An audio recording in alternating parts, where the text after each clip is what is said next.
Hello everyone, good morning সবাইকে। তোমরা সবাই কেমন আছো? আশা করছি তোমরা সবাই ভালো আছো। আমি খুব ভালো আছি। এখন বাজে সকাল 6টা মতো। আমি ঘুম থেকে উঠেছি। উঠে দেখি আমার সাদা গোলাপ ফুলের গাছে কত ফুল হয়েছে। দেখো তোমাদের দেখাচ্ছি।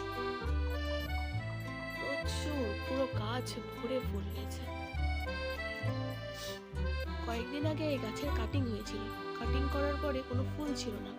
কাটিং করার মোটামুটি 10-15 দিনের মধ্যে পুরো কড়িতে গাছ ভরে গিয়েছে। দেখো, একটা ডালে প্রচুর ফুল হয়েছে, আরো প্রচুর কড়ি আছে। কিছুদিন পর এগুলো সব ফুলে ভরে যাবে গাছটা। পাতা কম থাকবে, ফুল বেশি। তো আমার এই ফুলের গাছ তোমাদের কেমন লাগলো জানিও।